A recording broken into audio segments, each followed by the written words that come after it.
이 눈에 보이는 세계의 문명을 입자 문명이라고 합니다. 입자는 우리 눈에 보이는 거예요. 지금 여러분들 눈에 보이는 모든 물체들은 입자들이 뭉쳐서 만들어진 그런 입자의 세계다라는 얘기입니다.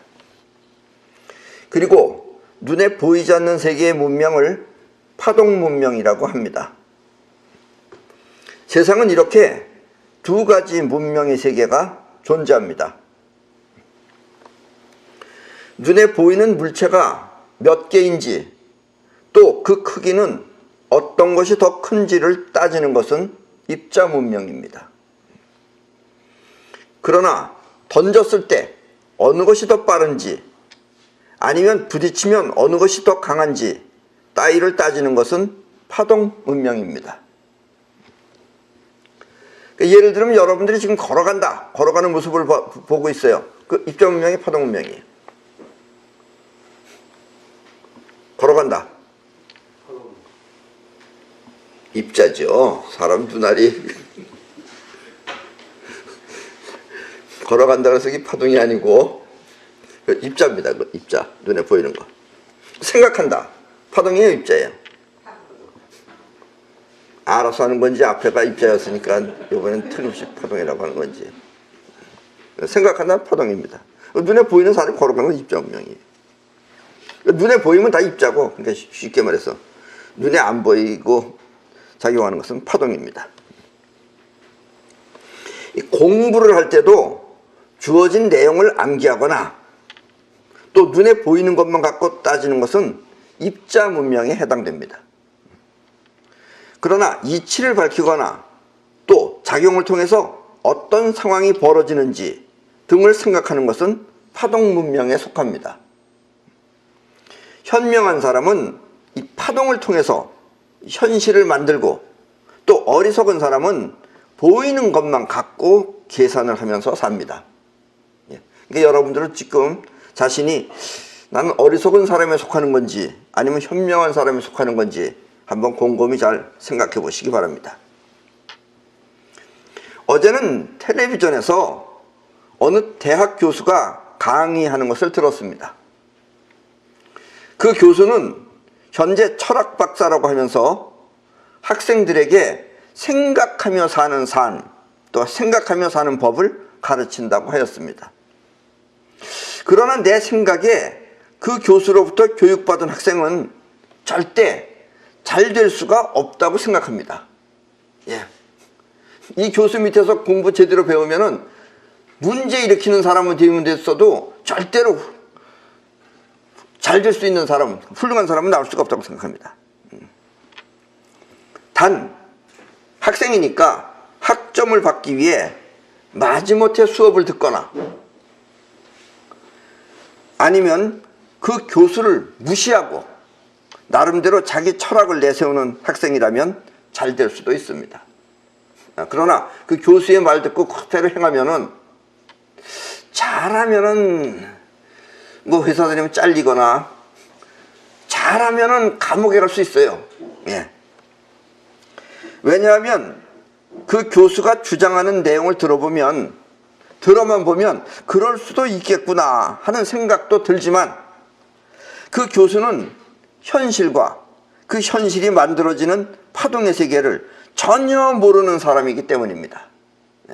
그래서 이런 사람들이 공부해가지고선 학자가 되면 나라가 위태로워지는 거예요, 이게. 그 교수 본인은 본인의 생각이 철학이라고 말하지만 내가 보기에는 그것은 현실도 모르고 또 세상도 모르는 문제야라고 나는 생각이 됩니다. 그래서 문제예요. 어떤 위대하신 분이 돈이 남아서 그 사람을 교수로 채용하고서 사용하는지 모르겠지만 내가 볼 때는 문제가 많은 사람입니다. 왜냐?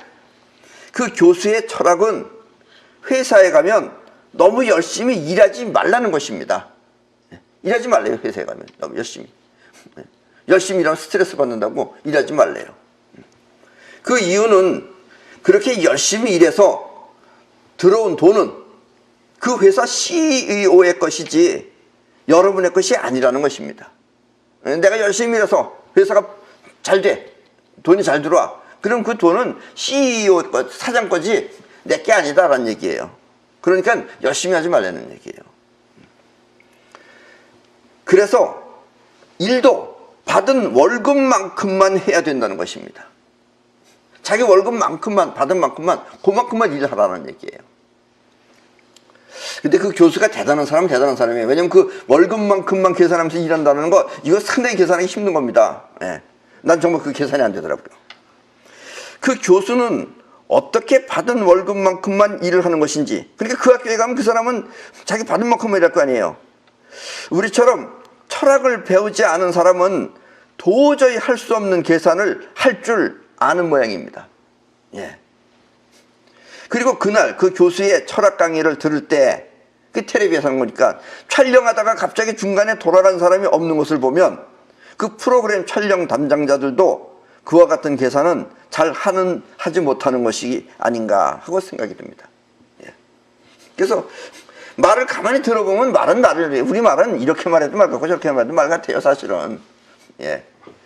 예. 그런데 그건 말이지 생각을 해보세요.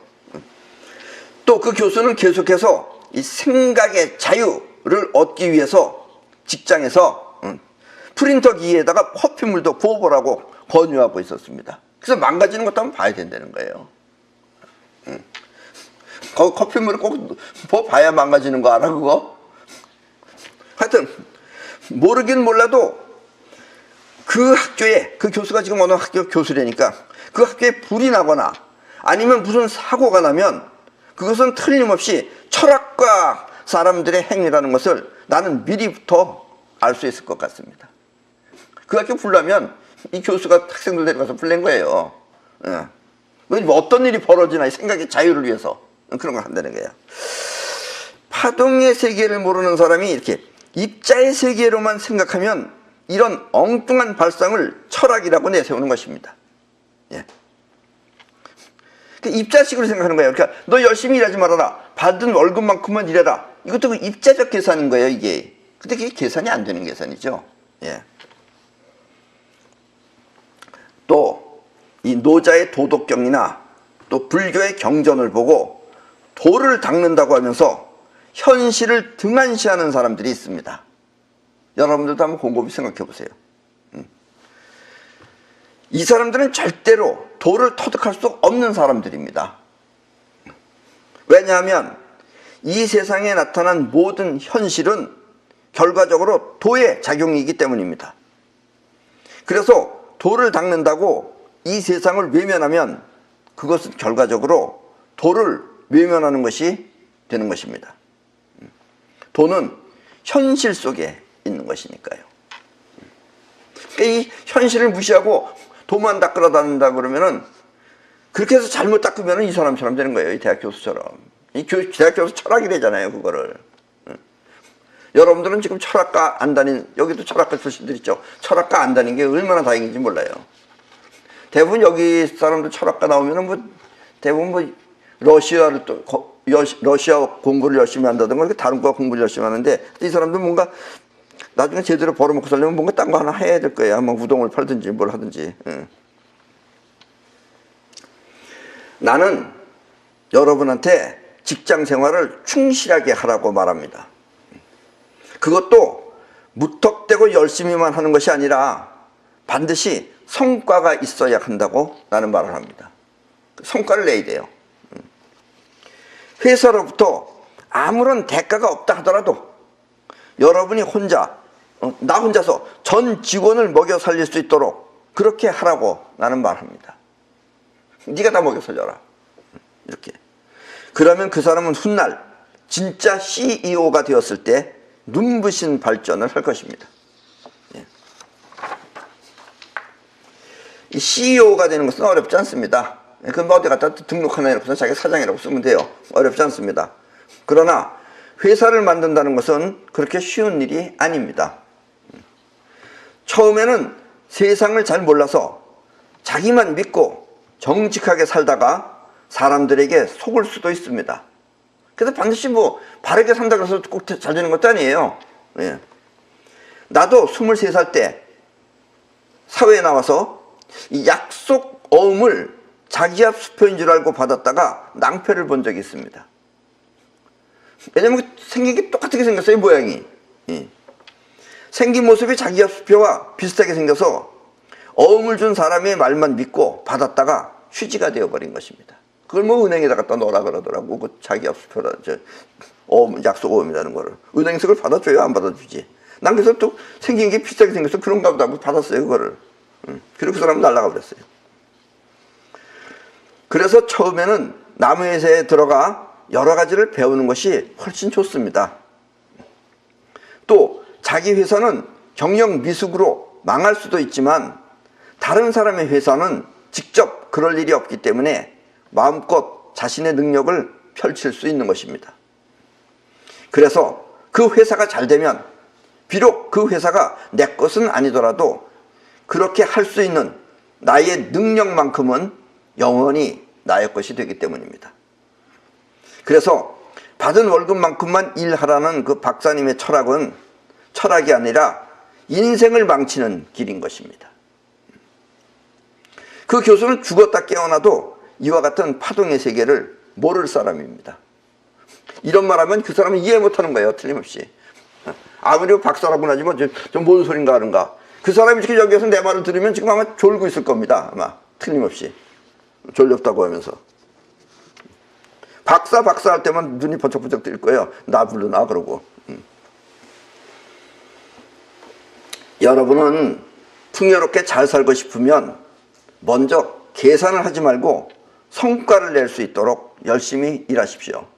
회사가 요만큼이니까 요만큼 해야 되겠다, 이렇게 째째하게 그렇게 생각하지 말고 먼저 성과를 낼 수 있게끔 하십시오.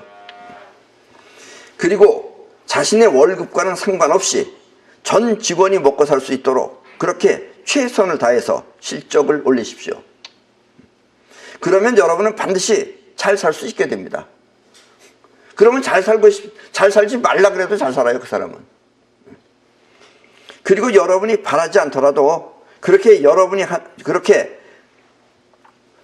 모든 직원이 다 먹고 살 수 있게끔 실적을 자꾸 올리면은 그런 여러분을 보면은 틀림없이 그 회사 CEO도 나름대로 여러분들한테 대가를 지불할 것입니다.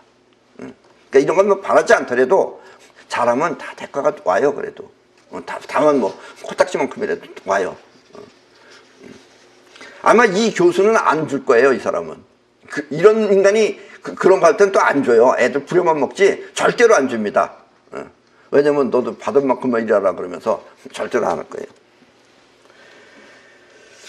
나는 내 평생에 단 한 번 취직을 했었습니다. 그것도 6개월 동안만 했었습니다. 군대를 제대하고 나서 갑자기 할 일이 없어서 서울 근교에 새로 시작하는 병원에 취직을 한 것입니다. 그 병원은 종합병원으로 처음에는 그 병원장과 사무장 그리고 원무과장이 그 당시에 내가 원무과장이었어요. 원무과장이 나와 그 다음에 여자 격리 하나 그리고 앰뷸런스 기자 이렇게 5이서 시작했습니다. 군대에 가기 전에 나는 내 사업을 해보았기 때문에 처음부터 열심히 그 돈을 아껴가면서 그 병원 돈을 아껴가면서 이것저것을 내가 다 했습니다.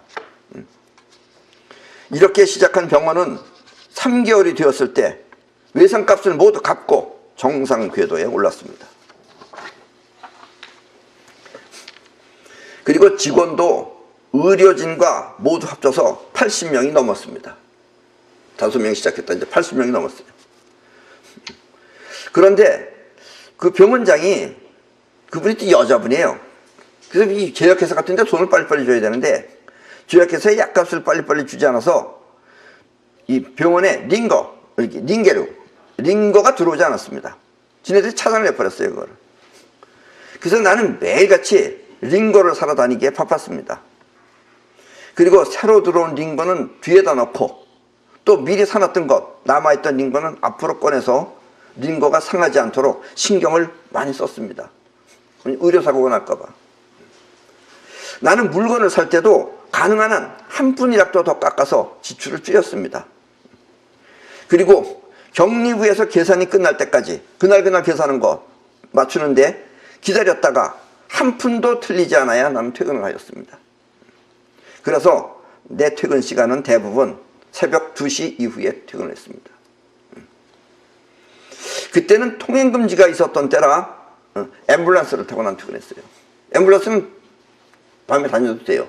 그냥 차는 다니지도 않고 다닐 수 없지만. 병원장은 이렇게 내가 열심히 일하는 것을 보고 달마다 월급을 조금씩 더 줬습니다. 의료진의 월급은 모두 내가 주지만 이 사무장과 나의 월급만큼은 병원장이 직접 주었습니다. 먼저 사무장이 들어가서 받고 그리고 다음에 내가 들어가서 월급을 받았습니다. 그러나 나는 군대 가기 전부터 내가 하던 일이 있었기 때문에 그 일도 서서히 준비해 왔습니다. 그렇게 바쁜 와중에 그래도 다 연락하면서 전에 있던 사람들 이렇게 만나고 그래서 내 사업도 서서히 준비하고 있었어요. 5개월이 되었을 때 병원장은 월급을 줄 때 사무장하고 나하고 함께 들어오라고 했습니다.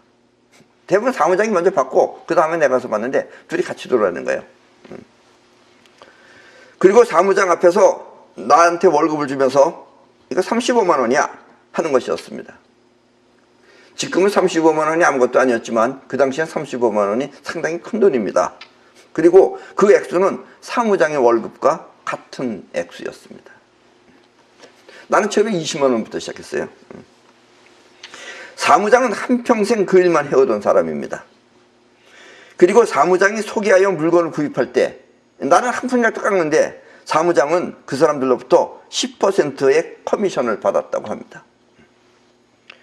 그리고 병원장이 나를 신뢰하니까, 병원장은 나만 믿어요. 나를 신뢰하니까 저녁에 자기가 근무할 테니까 나보고 일찍 퇴근하라고 하면서 집에 보내놓고 본인은 할 일이 없는 거예요. 그러니까 본인은 거기서 사람들하고 술을 마시면서 노닥거렸습니다. 그런데 이 원장 선생님이 상당히 샤프한 사람이에요. 그냥 그렇게 많은 게 아니에요. 자기도 밤에 어디 다니다가 꼭 집에 갈 때는 한번 들렀다가요, 거기를. 그러니까 집에 들렀다 보니까 사무장이 앉아서 술 먹고서 사람들하고 노닥거리고 앉아있는 거예요. 그래서 병원장이 집에 들어가기 전에 그 모습을 들킨 겁니다. 그래서 사무장하고 나하고 이제 월급이 같아졌어요. 이제 같아졌다는 건 무슨 얘기겠어요? 사무장 너 이제 나가라 이런 얘기죠. 그러니까 사무장이 병원 원장실에서 나오자마자 원무과장 나 좀 봐 하면서 나를 찻집으로 불렀습니다. 그날 사무장의 월급과 내 월급은 같은 액수였습니다. 처음에는 사무장 월급이 나보다 거의 2배 정도 더 많은 액수였는데 5개월 후에는 같은 액수가 된 것입니다. 그것은 너 이제 그만 나가주세요 라는 뜻이죠. 사무장과 마주 앉았을 때 사무장은 나한테 말했습니다. 원무과장, 자네는 뭐 때문에 그렇게 충성을 해? 그런다고 원장이 집이라도 한 채 사줄 것 같아? 사무장이 그러는 거예요. 그때 내가 말했습니다. 사무장님, 나는 그런 것을 한 번도 바란 적이 없습니다. 사무장님도 아시다시피 우리는 처음에 원장님이 돈이 많은 줄 알았습니다. 그런데 원장님은 이 건물을 빌리는 돈만 갖고 있었지 자금이 하나도 없었습니다. 그러나 우리는 열심히 해서 3개월 만에 외상도 모두 갚고 그리고 그때부터 수입이 무척 많이 오르기 시작했습니다. 물론 나 혼자만의 힘은 아니지만 이렇게 내가 열심히 해서 병원을 일으켜 세우면 그 능력이 나중에 내 일을 할 때 내가 성공할 수 있기 때문에 나는 그렇게 열심히 한 것입니다. 나는 결코 어떤 대가를 바라서 그렇게 열심히 한 것은 아닙니다. 이렇게 말하니까 사무장이 갑자기 앉아있더니 원무과장, 나 자네 존경해. 내 생전에 머리에 털 나고 그런 말은 처음 들어본다. 자네는 처음 보았을 때부터 눈빛이 우리랑 틀렸어. 그러면서 악수를 하는 거예요. 나는 그때 사무장은 이 계통에서 널리 알려주신 분이니까 금방 다시 취직될 것입니다 하고 위로해 주었습니다.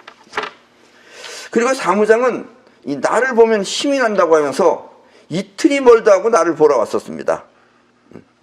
아마 그 뒤에도 사무장은 나의 얘기를 여기저기 했었을 것입니다.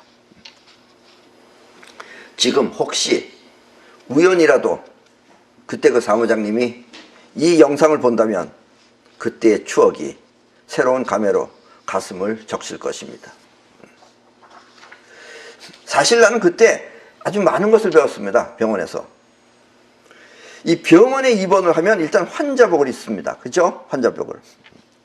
물론 환자복은 위생상 입는 것이지만 이 병원 측에서 보면 또 하나 덧붙여 말씀드린다면 그것은 도망가지 못하게 하기 위해서 입히는 것입니다.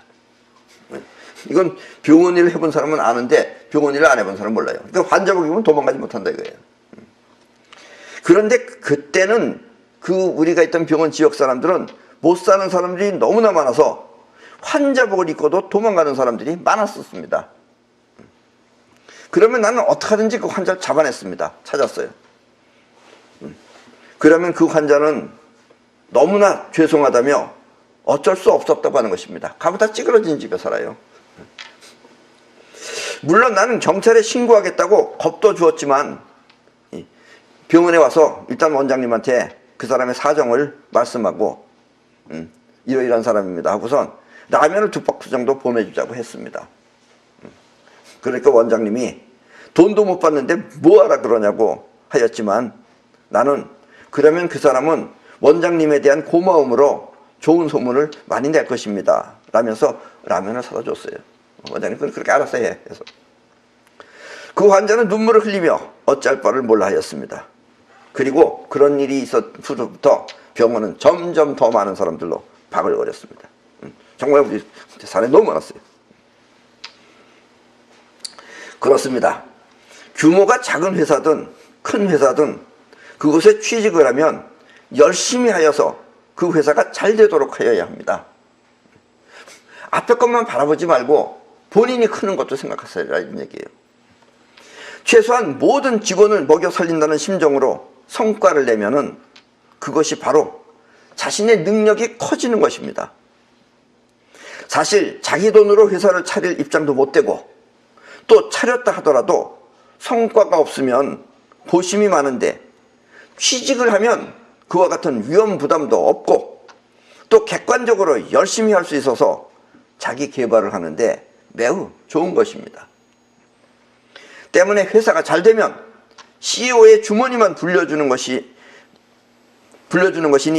받은 월급만큼만 일하라고 하는 교수님의 계산은 끝내는 회사도 망하고 자신도 망하는 망할 놈의 가르침인 것입니다.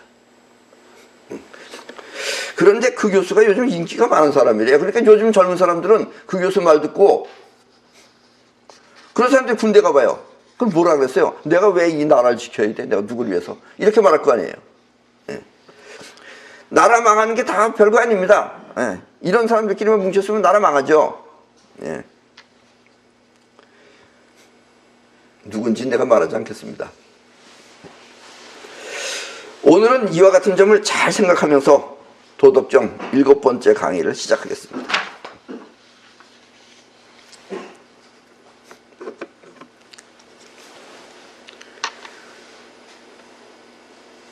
장욕취 천하이위지 오견기 부득이. 세상을 얻기 위해 사람들은 무언가 해보지만 내가 보기에 그것은 성공하지 못한다. 옛날에 노자도 알고 있었어요. 이렇게 천하 신기 불가위야. 세상은 신기해서 함부로 어쩔 수 없는 것이다. 네가 눈에 보이는 식으로 계산한다 그래서 되는 게 아니다 이거예요. 위자 패지, 집자 실지. 무언가 하려고 하면 패하고 또 무언가 잡으려고 하면 도리어 잃는다. 고물, 혹행혹수, 혹허혹치. 따라서 만물은 혹은 행하고 혹은 따르며 혹은 내쉬고 혹은 불며. 내쉰다는 건 들이마신다는 거죠. 내쉬며 혹은 불며. 혹강혹리, 혹자 혹휴. 혹은 강하고 혹은 약하며 또 혹은 얹히고 혹은 떨어지는 것이다. 시 성인 거심, 거사 겉에. 이로써 성인은 심한 것을 버리고 사치를 버리며 교만함을 버린다. 이 한자가 들어가니까 무슨 말인지 모르겠죠. 자, 한글만 다시 읽겠습니다. 번역한 것만. 세상을 얻기 위해 사람들은 무언가 해보지만 내가 보기에 그것은 성공하지 못한다. 세상은 신기해서 함부로 어쩔 수 없는 것이다. 무언가 하려고 하면 패하고 또 무언가 잡으려 하면 잃는다. 따라서 만물은 혹은 행하고 혹은 따르며 또 혹은 내쉬고 혹은 불며 혹은 강하고 혹은 약하며 혹은 얹히고 혹은 떨어지는 것이다. 이로써 성인은 심한 것을 버리고 사치를 버리며 교만함을 버린다. 대충 무슨 말 하려고 하는 건지 이해가 가시죠? 그래도 여기까지 도덕경을 7번이나 들으면 이 정도는 대충 이해를 해야 됩니다. 예. 뭐 우리 세상에 뭐 아주 복잡한 것 같지만 알고 보면 그렇게 복잡한 거 아니잖아요. 자, 세상을 얻기 위해, 이걸 다시 말해서 요즘식으로 말하면은 뭐 옛날도 마찬가지였겠지만 요즘식으로 말하면 돈을 벌기 위해 많은 사람들이 여러 가지 일을 하지만 나는 그것이 성공하기 어렵다는 것을 안다. 노자의 이 말은 사람들이 자기가 하는 일이 무엇이든 일이 천하고 안 천하다 이런 것도 없는 거예요. 사실은 자기가 하는 일이 무엇이든 그것이 그 일이 사람들에게 이득을 주고 또 사람들로부터 신뢰를 받는다면 자연히 돈은 따라오는 것인데, 이와 같은 것은 하지 않고 단순히 저 사람이 저걸 하니까 잘 된다고 하니까 따라만 하면은 당연히 망한다는 것입니다. 즉 숙련된 영혼이 사람들에게 무언가를 베풀어야 하는데 그런 것은 하지 않고 자의식의 욕심만으로 돈을 벌려고 하면 당연히 망한다는 뜻입니다. 아셨죠? 꼭 노자가 아니더라도 여러분은 이 정도는 충분히 이해하실 겁니다. 이 세상이라는 것은 신기해가지고 자기 욕심만 믿고 함부로 하면 안 된다고 도덕경은 말하고 있는 것입니다. 이것을 도덕경은 천하신기 불가위하라고 합니다. 여기서 신기는 바로 파동문명이며, 신기하다 이거예요. 신기는 파동문명이며 또 아프락사스의 작용인 것입니다. 이와 같은 파동의 세계를 모르고 아까 말한 철학 박사처럼 눈에 보이는 세계의 계산만으로 세상을 살면 크나큰 낭패를 본다는 뜻입니다. 그래서 도덕경은 눈에 보이는 대로 살지 말고 안 보이는 파동의 세계를 충실히 하라고 말하는 것입니다. 받은 월급만큼만 살아라. 그만큼만 일해라. 그거보다 더하면 스트레스 쌓인대. 그거 계산은 아인슈타인도 이건 못해요. 예. 아인슈타인이 아무리 옛날에 무슨 뭐 시인본을 잘하는 천재라고 하지만 못해요, 이런 거는. 근데 그 사람 이런 거 계산하는 거 보면 역시 그 사람도 교수할 자격은 있는 거예요. 근데 수학과 같은 데 갔으면 더 좋았을 텐데 이 사람은 계속 그렇게 철학과에 가가지고 엉뚱한 계산을 해가지고 이게 문제지. 위자 폐지, 집자 실지. 눈에 보이는 자의식으로만 생각하여 시작하면 패하고 눈에 보이는 계산만으로 무언가를 얻으려고 하면 도리어 잃는다. 그래서 이 연예인들도 나름대로 열심히 일을 해가지고선 돈을 벌면은 내가 언제까지 이거 할까? 또 이런 걱정을 해요. 쓸데없이 짓고 아주 젊은 나이에. 그래가지고 눈에 보이는 계산만 믿고 그 돈을 투자하면 모두 잃게 되는 것입니다. 그래서 잘못하면 벌기 위해서 시작한 것이 도리어 잃게 되는 것입니다. 아마 앞에서 말한 그 철학 교수의 말대로 산다면 틀림없이 이렇게 살면 죽는 거구나 하는 것을 깨우치게 될 것입니다. 세상이 이렇게 신기해 보이는 까닭은 이 세상은 아프락사스의 원리에 의해서 움직이고 있기 때문입니다. 그래서 세상에는 행하기도 하고 또 따르기도 하며 또 때로는 들이마시기도 하며 또 내뱉기도 하는 것입니다. 그리고 이 세상에는 역시 강한 것도 있고 또 약한 것도 있는 것입니다. 그래서 성령은 이렇게 서로 다른 두 가지 작용에 거슬리지 않기 위해 심하게 하지 않으며 또 있다고 하여서 사치스럽지도 않으며 또 남을 무시하는 교만을 버려서 아프락삭스의 공을 충실히 지키는 것입니다. 왜냐면 이 세상이 신기하다는 게 다 이런 거예요.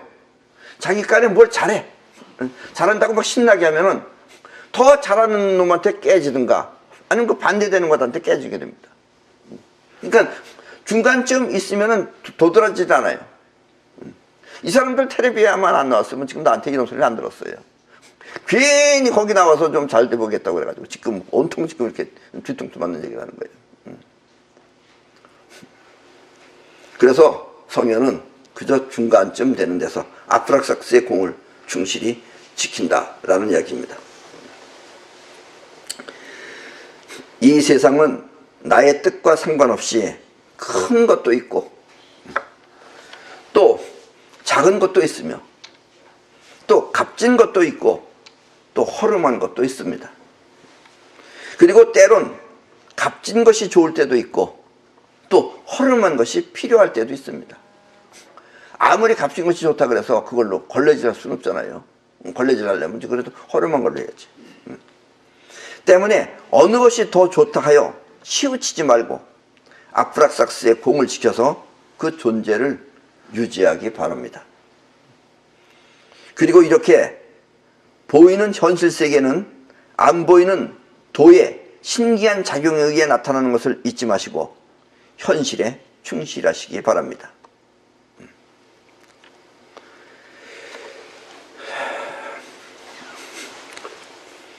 이 아프락삭스의 공은 아주 중요한 것입니다.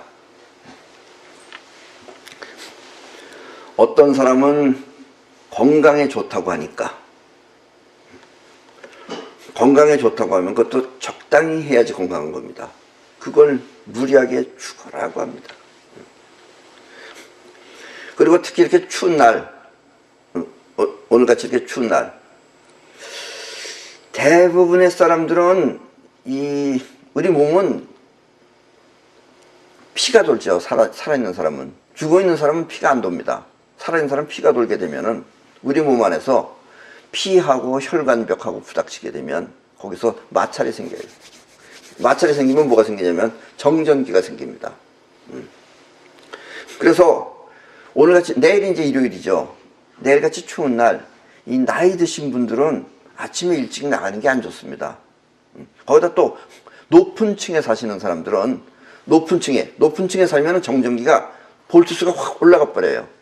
거기다 날씨가 갑자기 추운 데 가면은 그게 갑자기 또 더 크게 확장이 돼서 몸속 안에서 한 몇만 볼트가 돼버리게 됩니다. 그러면 그 사람은 몸속에 정전기가 갑자기 몇만 볼트로 올라가면 하늘에서 번개가 치듯이 우리 몸속에서도 번개를 쳐요. 그렇게 되면은 심장마비 같은 것이 일어납니다. 특히 일요일 날은 또 교회 가는 분들이 많아요. 그래서 아침에 일찍이 자식들이 어머니 오늘 추운데 교회 가지 마세요. 그래도 하느님한테 또 밉보이면은 뭐 어떻게 잘못될까봐 부득부득이 하느님 만나러 간다고 새벽에 나가가지고 그래서 교회 갔다 온 다음에 일요일 날 교회 가고 월요일 날 돌아가시는 분들이 많이 있어요. 물론 갑자기 하루 만에 가셨으니까 큰 고통 없이 가셨다는 장점이 있는지 모르겠지만 어쨌든 그거는 하느님하고 아무 상관없습니다. 하느님이 보호 못해요. 그런 거는. 아셨죠?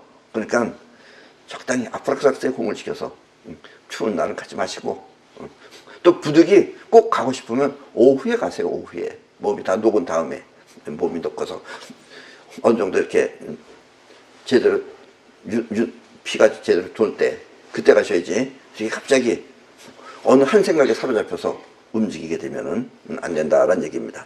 그것을 지금 노자는 너무 치우치지 않고 한 번에 치우치지 않고 또 값진 것이 있어도 또 사치 떨지 말고 사치 떨면 그게 전부 다 체크돼서 사람 눈에 보여요. 그게 또 너무 또 교만하지 말고 그렇게 해서 성인들은 반드시 아프락삭스의 공을 지킨다는 사실을 잊지 마시기 바랍니다. 그럼 오늘 강의는 이것으로 마치겠습니다.